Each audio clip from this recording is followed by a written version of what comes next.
Vanakkam, Namaste, Jai Hind. And yes, we are here to think about, to respect, and to salute our national heroes, heroes of the national movement. As we celebrate the Azadi Ka Amrit Mahotsav, we have been looking into the lives of several of these heroes, and with all pride, we have been saluting them. And today, whom shall we see?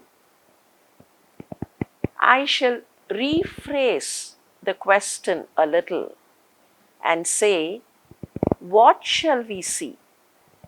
You know why? We're going to see about an object of national pride. And what is that? What else can it be? Have you not guessed? It is the national flag, the tricolor, the Indian tricolor. Every time the Indian tricolor is hoisted, we all stand up with so much of respect, studded with pride, and hold our heads high and salute the flag. Today, we shall see how this flag evolved. That is part of the national movement, and how our leaders felt there should be a flag of our own. So, where did it start? Sometime in the 19th century,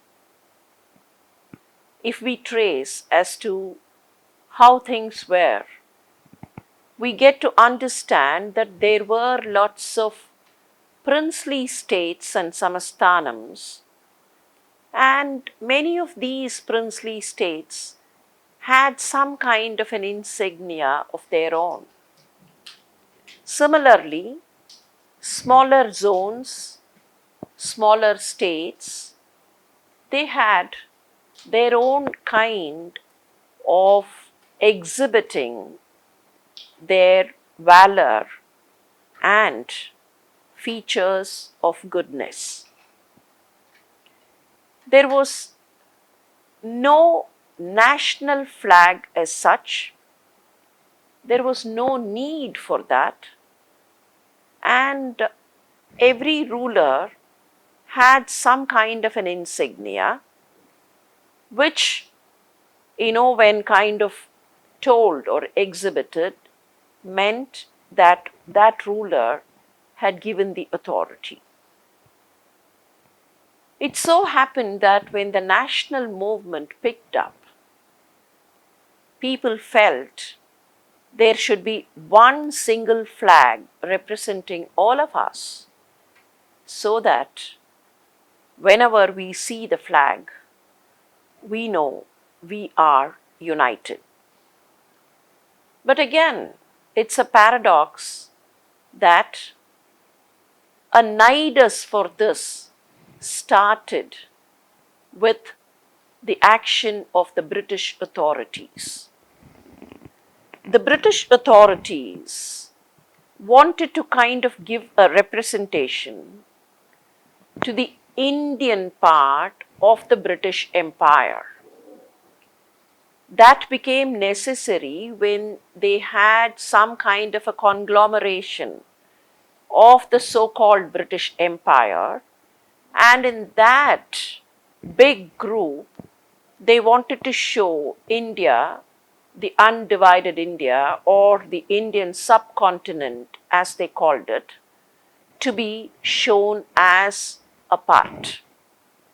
So, in the later half of the 19th century, we find the British people had kind of created a flag In that flag, in one corner, in the top left corner, was the Union Jack. We all know the Union Jack was the flag of England, right? So the Union Jack was there, and then the remaining portion was a plain red, in the center of which, or the right half of the flag, in the center of the right half, was a kind of a representation stating India. That was the circle of India or the coin of India or the light of India, which was kept there. So this was a kind of a rectangular flag which the British Empire gave as a representation to India. But this was completely a British making. Indians were not involved in this at all. As I told you earlier, there was no necessity for India to think of a flag because the Indians in different parts of the country were all satisfied and there was no need to kind of show the authority or show the necessity for such an authority. In 1905 was the partition of Bengal. Soon after the partition, there were wide protests against the partition, trying to tell the British authorities that we were all one and we should not be divided and ruled. So, as a reaction to the 1905 partition of Bengal, in 1906, there was a meeting at the Parsi Bagan Maidan at the then Calcutta. So when people assembled there, they thought there should be a kind of an insignia to tell the British authorities this is what we are and this is ours. So some of the leaders who were getting the protest procession in place felt they should design a flag. Surendranath Banerjee was the key leader at this point of time in Bengal. He had relegated the responsibility of designing a flag to some of the youngsters with him and two men of courage and determination by names Sasindra Prasad Bose and Sukumar Mitra designed a flag. And this flag was hoisted at the Parsi Bagan Maidan on the 7th of August 1906 at a protest against the partition of Bengal. This particular flag had three bands. This again was a rectangular flag. It had three bands of colors. The upper band or the top band was a band of green, and then came a band of orangish yellow, and then a band of red.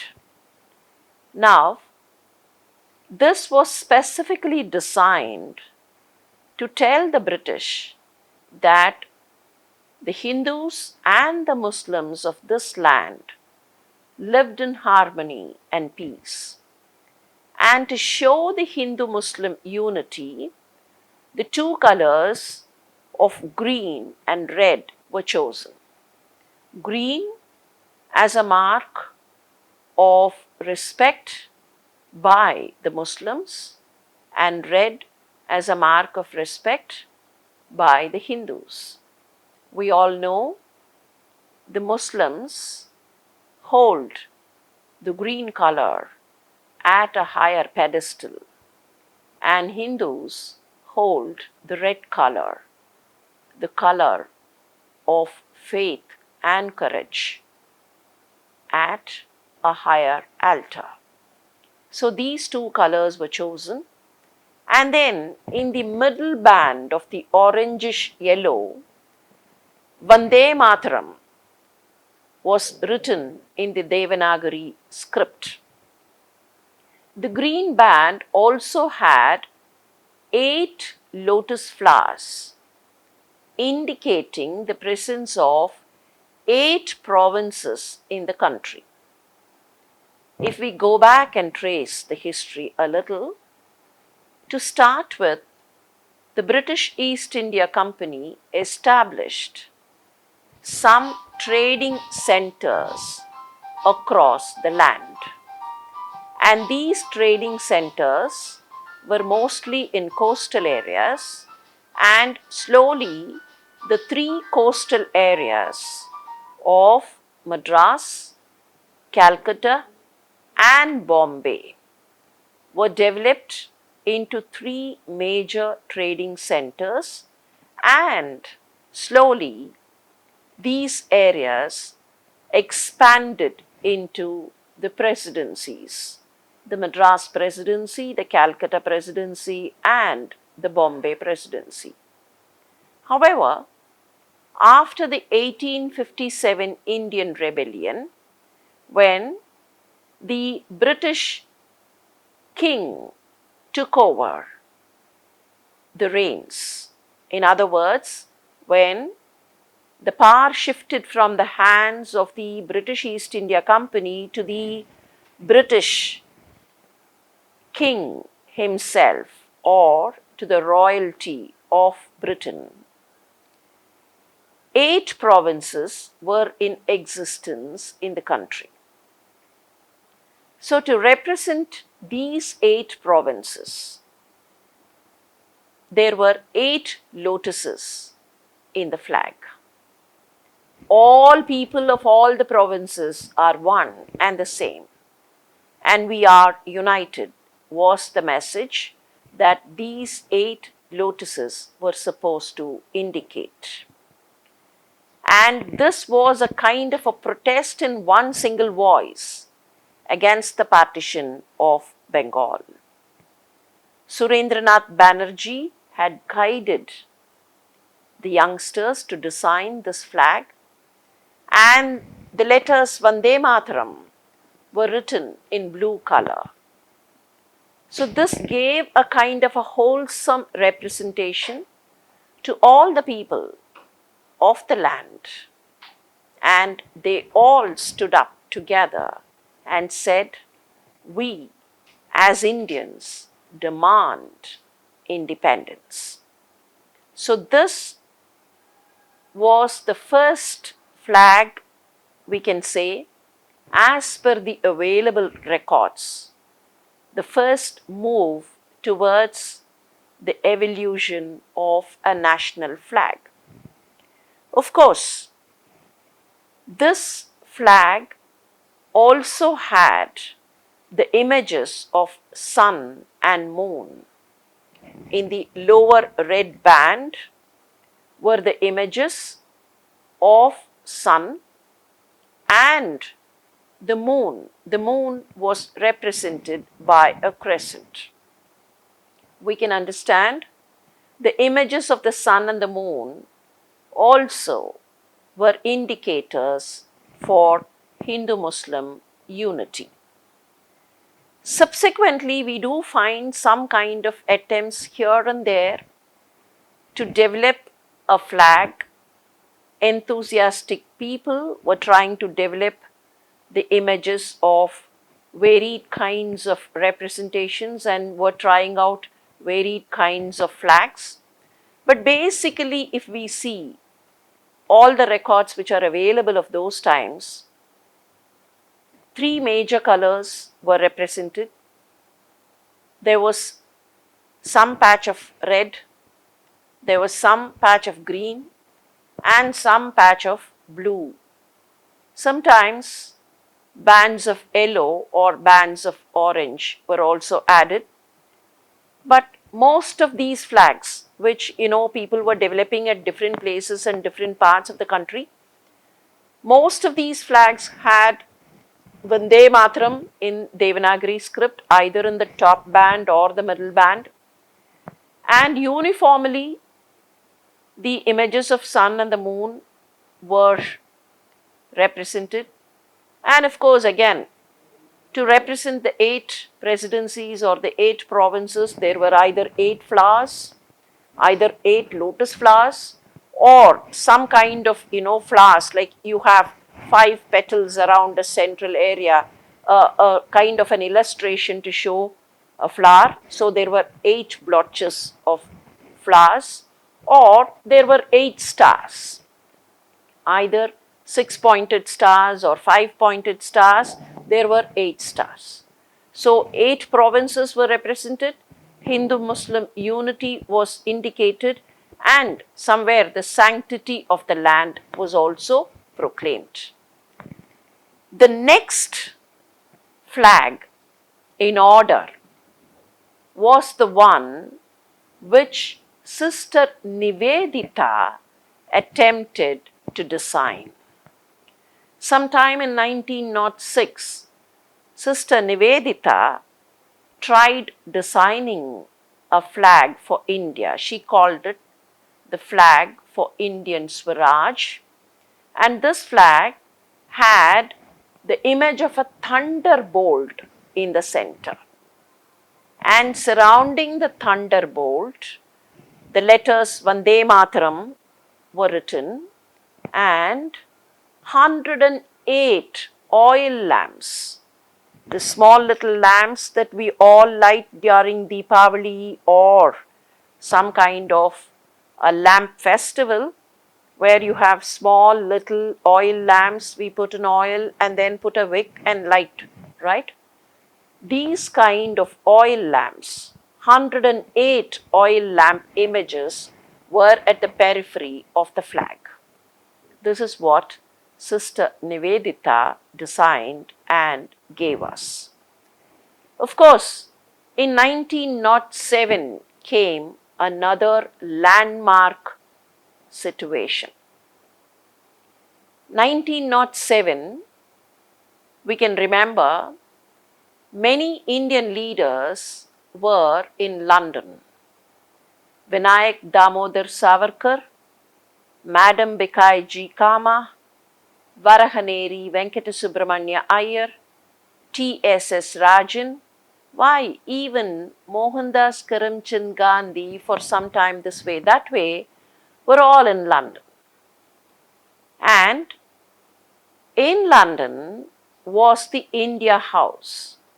We've already seen Veer Savarkar was an inmate of the India House, and at the India House they had common meetings where people like Madam Kama, Shyamaji Krishna, and several others met often. So they were discussing about many things. They were thinking about India, and 1907 was the time when the British people were trying to celebrate 50 years of the 1857 rebellion. We may now recall as to why the British people wanted to celebrate. They wanted to celebrate British victory over the Indian Sepoy mutiny. So 50 years from 1857, in 1907, they were trying to celebrate and kind of proclaim that they had a victory, a landslide victory over India. That was the time Vinayak Damodar Savarkar wanted to tell them, no, there was no landslide victory and our national movement has picked up. That is when Veer Savarkar also wrote about the first war of Indian independence. We've seen all these, isn't it? Now, during these discussions, Madam Kama and Veer Savarkar would also discuss about the possibility of a national flag. There were some proposals this way, that way. It was at this same time that Madam Kama attended the International Socialist Congress, which was held at Stuttgart in Germany. And that was in the month of August 1907. She was there to attend the Congress the first day. She found lots of people were speaking in the Congress, people from different countries, people from countries which were also part of the British Empire, a kind of countries which were at the same position as India, wanting to obtain independence. So there were lots of representations, lots of speakers, and she heard those speeches. It so happened that many of these delegates brought in flags from their country. They kind of projected their flags and said, "This is the flag that we have." So Bhikaiji Cama felt that she should also represent India with a flag. They had already discussed about this at the India House, so she made arrangements to display a flag which was according to the discussions that they had earlier. And this particular flag again was a flag which had three bands, a band, upper band of orange or saffron, a middle band of yellow, and then a lower band of green. And again, similar sentiments prevailed. 8 provinces had to be represented. So, in the top band were 8 floral representations to show the 8 provinces. Vande Mataram was written in Nagari script in the middle, and in the lower part, once again, the replica symbols of the sun and the moon. So, this is the flag that Madam Cama displayed on the 22nd of August 1907 at Stuttgart. Friends, we can see the earlier flag at Calcutta and the flag that Madam Cama displayed were more or less alike and had similar feelings exhibited. Subsequently, in 1916, a member of the Indian National Congress in the Andhra Pradesh area by name Pingali Venkaia came up with about 30 designs, 30 designs of different formations. All these 30 he thought can be presented, and the leaders can pick up one or maybe merge features from here or there and make or redesign a national flag. The flag movement had by then begun. What was this flag movement? From 1910 onwards, people in different parts of the country were trying to talk about a flag. Sister Nivedita had already started the movement in Bengal. And then Madam Cama, though she was in London and Germany and France, she was trying to represent India with some kind of an illustration or a flag.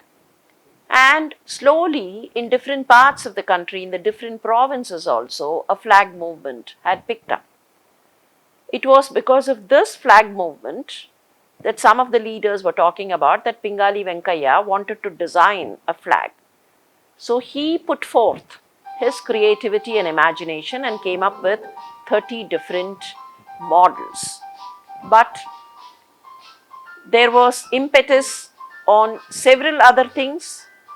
1916, 1917 were times of so many other agitations. On one side, Gandhi's arrival in the country, and slowly there were different movements which were taking place. So the emphasis on the flag movement was not much. Subsequently, in 1917, Annie Besant brought in the significance of the Home Rule movement. Balagangadhar Tilak joined hands with Annie Besant, and they were demanding dominion status for India within the British Empire. It was not Purna Swaraj at that point of time. It was a kind of a divided opinion. Some people were wanting only dominion status, at least that to start with, but some others were demanding Purna Swaraj. So both was happening, and by 1917, keeping the Home Rule movement and the demand for the dominion status in mind, Annie Besant and Bal Gangadhar Tilak kind of designed a flag which was not a clear rectangle, but then more or less a rectangle with a kind of a slant at the right border. But this flag had the Union Jack at the top left corner, and there were alternating bands of red and green, again Hindu Muslim unity being proclaimed, and there were 5 red bands and 4 green bands alternating with one another, and on the right top corner was the representation of a sun and a crescent moon, and of course there were 7 stars in the middle portion. If you notice, sun and the moon, the red and the green colors representing Hindu-Muslim unity, and the 7 stars were a recap of the Indian culture, the Bharatiya culture, and represented the Saptarishi Mandala. The Saptarishi Mandala is a constellation that we see, and this constellation is supposed to be representing the 7 seers we've been having time immemorial. And the Saptarishi Mandala there gives us the sense of direction. It gives us guidance. So the sense of direction and guidance and light that the culture of this land has was also represented in this flag, which demanded a kind of a dominion status by those 7 stars. And the importance of the flag movement picked up only at this time. What happened? 1906, somebody hoisted the flag at Calcutta. The authorities were not worried. 1907, Madam Kama hoisted the flag at Stuttgart. The authorities took notice but did not do anything to the flag per se. But they, of course, had surveillance on Madam Kama. That is a different story. But this particular flag, which Madam Annie Besant and Bal Gangadhar Tilak designed, invited the attention of the British authorities. And a magistrate in the city of Coimbatore in Tamil Nadu passed a ban order on this flag. Once there was a ban order, public sentiments were evoked and there was a lot of public debate about the necessity to have a flag.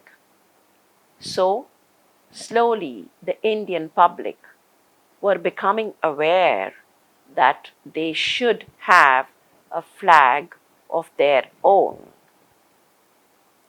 By the year 1921, many of the leaders who were leading the national movement had realized the necessity for a national flag, and many of them were trying to talk about the flag. Of course, again, like what happened in the earlier years, at different parts, people were trying to design flags. The basic Hindu-Muslim unity feature was kept alive. Of course, they were adding a few things here or there, depending upon the situation, depending upon their understanding, the feelings of the local public, and what exactly was happening on ground. So some people were wanting the chakra or the spinning wheel as part of the flag.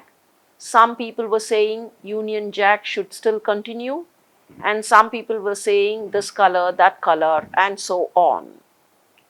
It was at this time, sometime around 1921, that Gandhiji wrote about the need for a national flag in Navjivan. And he also proposed that the national flag, or a flag to represent all people of India, can have the charkha or the spinning wheel.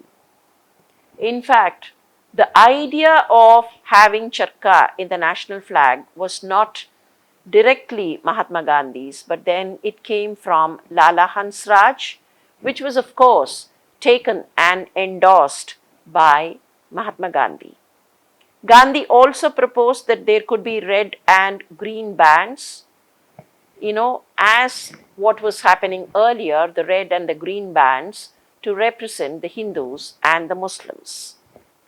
So, when the Congress was to have a session in 1921, Gandhi, who had earlier proposed a national flag, gave a call to the youth to design a flag and thought that that flag could be hoisted at the 1921 Congress session.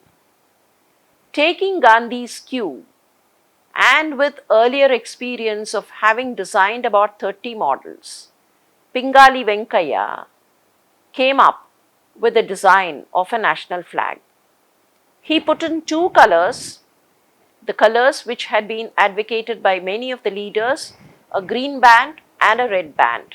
That is all, two bands. And of course, in the middle of the flag, he put in the image of the spinning wheel or the charkha.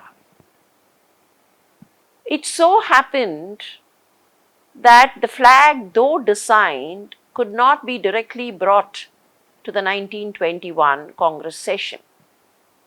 We do not have much evidence there. Whatever little evidence we get, from that evidence we are trying to put forth, cull out as to what could have happened. But the evidence is very scanty, and it has been told that Gandhi took opportunity to rethink about the designing. He had earlier said two bands, and Pingali Venkaia designed a flag of two bands, green and red, and then put in the charkha in between. But Gandhi, because of the delay, thought there can be some kind of a redesigning and a rethinking, and later on records that it was good in a way that the flag was designed. A little later, there was a delay.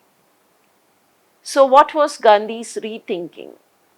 He thought he could add a band of white. So, in Pingali Venkaia's flag, Gandhi added a band of white, and that is what you see in front of your screen, on your screen, a band of white and then a band of green and then a band of red, with of course the spinning wheel there.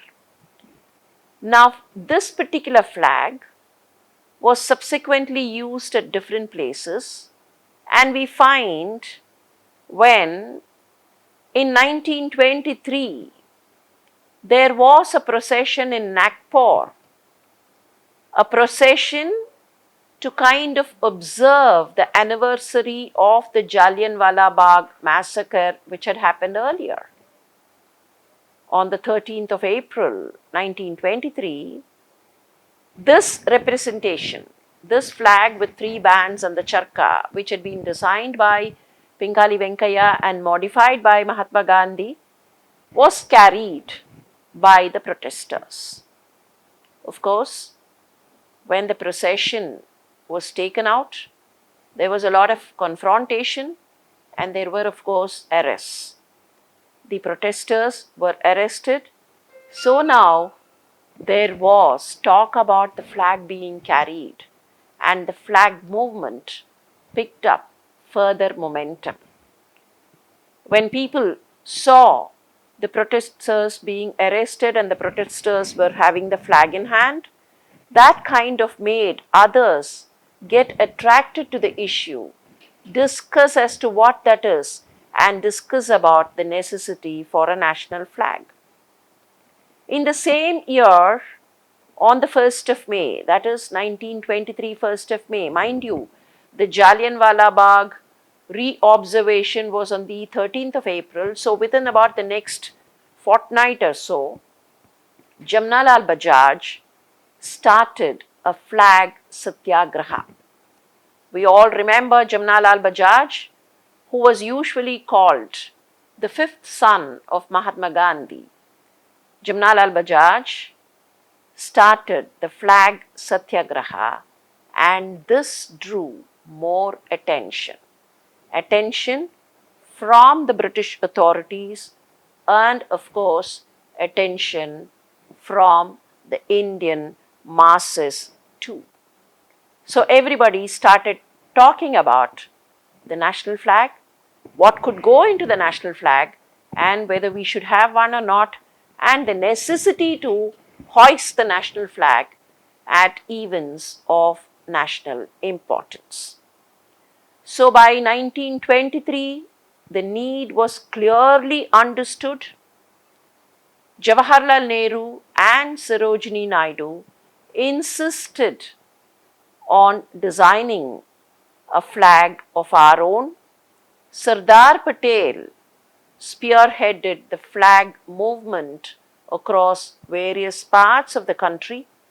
There were processions, parades, meetings holding the earlier designed flag aloft, or sometimes even discussions to redesign what elements should go in to the flag and how should we design it.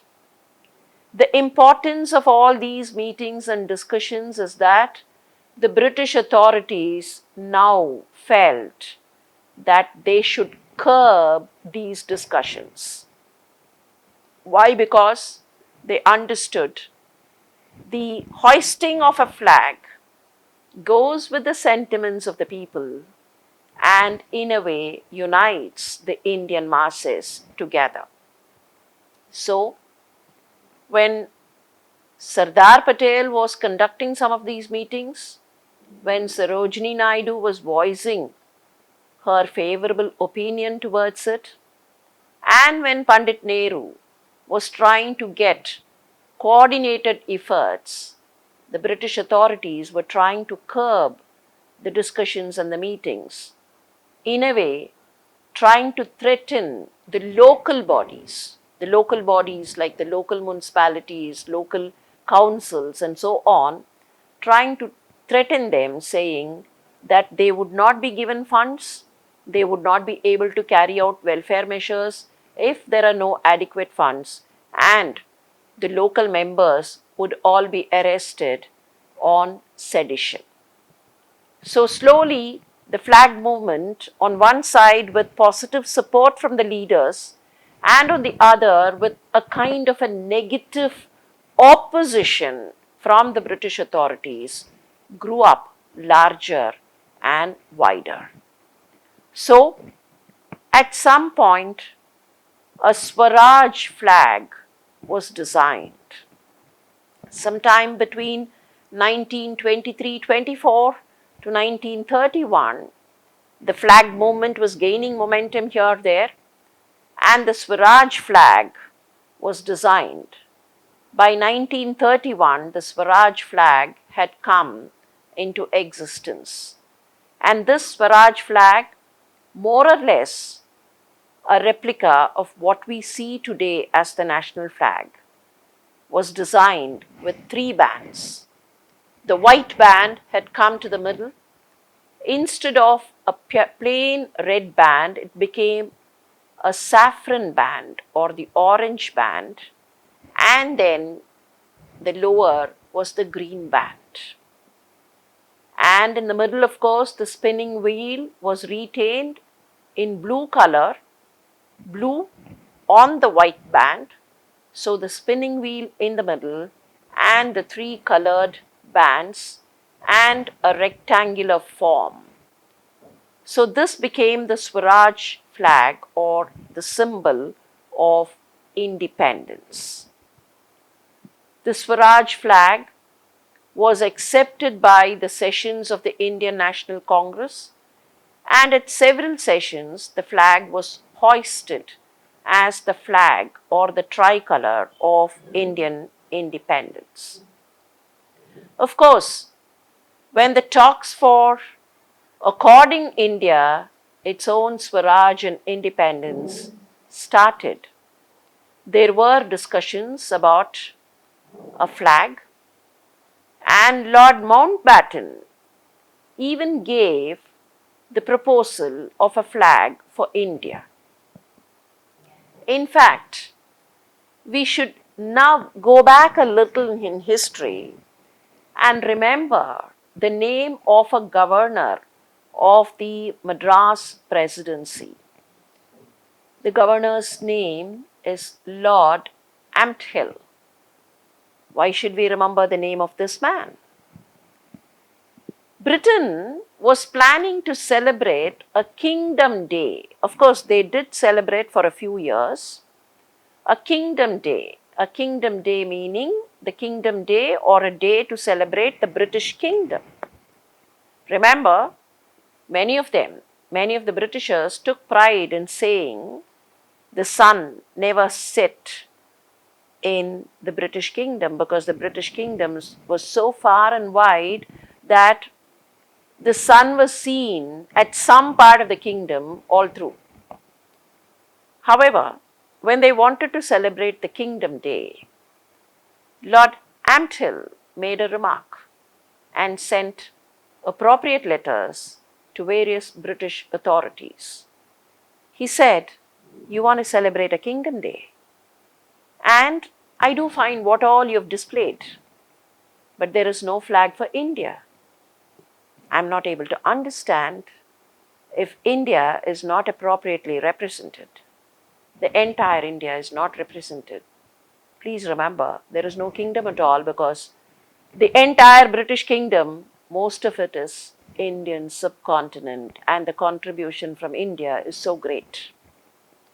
In fact, on the other side, Lord Ampthill had learnt so much about Indian culture that at several of the meetings that he attended, he had recorded with great respect that Indian rishis knew many things, including what is being dubbed as modern science. Now, coming back to the story of the flag, the British authorities also felt that there should be a flag. So that is when Lord Mountbatten gave a proposal. But if you see what Lord Mountbatten had proposed, you would find the flag of Swaraj with the Union Jack at the top left corner. This flag or this proposal was not accepted by the Indian leaders, including Pandit Jawaharlal Nehru. Slowly, when independence was to come, the Constituent Assembly of India, just before obtaining independence, the Constituent Assembly of India was formed, and it became the responsibility of the Constituent Assembly to design a flag. So the Constituent Assembly, on the 23rd of June 1947, set up an ad hoc committee which had leaders like Rajendra Prasad, Maulana Abul Kalam Azad, Sarojini Naidu, Chakravarti Rajagopalachari, K.M. Munshi, and B.R. Ambedkar as members to design and select a flag for independent India. And this ad hoc committee sat down, discussed, analyzed several proposals, several designs, and then decided that they would adopt the earlier Swaraj flag You will see the Swaraj flag here once again. They would adopt the Swaraj flag and kind of make certain modifications and make it the flag for independent India. So the modifications proposed were to change or replace the spinning wheel with the Ashoka Chakra. So the spinning wheel should be replaced with the Ashoka Chakra, and of course the colors would remain and the dimensions were all designed. So the saffron band, the white band and the green band, and the Ashoka Chakra in the middle. Dr. Sarvapalli Radhakrishnan described the presence of Ashoka Chakra as the indicator of Dharma. However, Pandit Nehru saw another dimension in it. He said the chakra, the Ashoka Chakra, has replaced the spinning charkha. And why? Pandit Nehru was not a subscriber to the concept of Dharma being indicated in the national flag. Instead, he said, look at the flag now. If you have the spinning charkha, there is some kind of asymmetry because the charkha is not symmetrical. Like on one side it is little wider, on the other side it narrows down. So the flag gets more symmetry because of the Dharma Chakra or the Ashoka Chakra, was Pandit Nehru's statement. Mahatma Gandhi was not very happy about replacing the spinning wheel. Nevertheless, he accepted when everybody else favored the Ashoka Chakra. So, the modifications were accepted and Pandit Nehru took this proposal and tabled it at the Constituent Assembly on the 22nd of July 1947. 23rd of June, the ad hoc committee was formed to design the flag, and by 22nd of July, the committee had completed its work, suggested the modifications, and the new flag or the new modification or the new version was already designed. So, Pandit Nehru proposed the flag as a horizontal tricolor of deep saffron, white and dark green in equal proportions, with the Ashoka wheel in blue in the center of the white band. Nehru also presented two flags at the same session, one in khadi silk and the other in khadi cotton. The resolution to accept this as the national flag of independent India was immediately approved and of course unanimously approved. So there came into existence the national tricolor, the flag of independent India. And this flag was the national flag of Dominion of India from the 15th of August 1947 to the 26th of January 1950. India was a dominion of India. The flag of the Dominion of India was the same. Of course, from the 26th of January 1950, this flag is the flag of the Republic of India.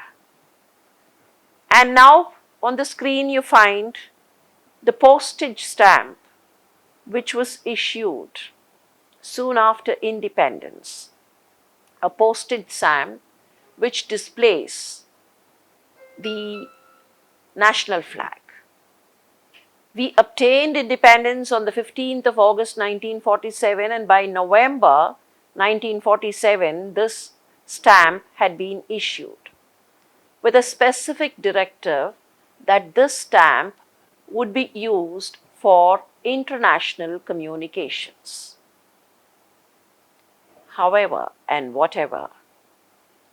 we are proud to have the national tricolor. We know the national tricolor represents sanctity, purity, and fertility, and of course represents all religions of the people of India, respects every citizen of India with honor, and of course, there it flies high and adds to the glory of the nation. The Ashoka Chakra, which imparts symmetry to the flag, also imparts the feeling of honor and dharma. And that is what is Indian culture is all about, the dharmic culture. And so, friends, having known the way the Indian national tricolor has evolved, tell me now, aren't we all proud? Don't we hold our heads high and salute the national flag? So every time we see the national tricolor, we feel joyous inside. We feel happy about it. And we know we would have to respect, honor, and salute. So we shall salute the national flag of India, the national tricolor. Jai Hind. Thank you.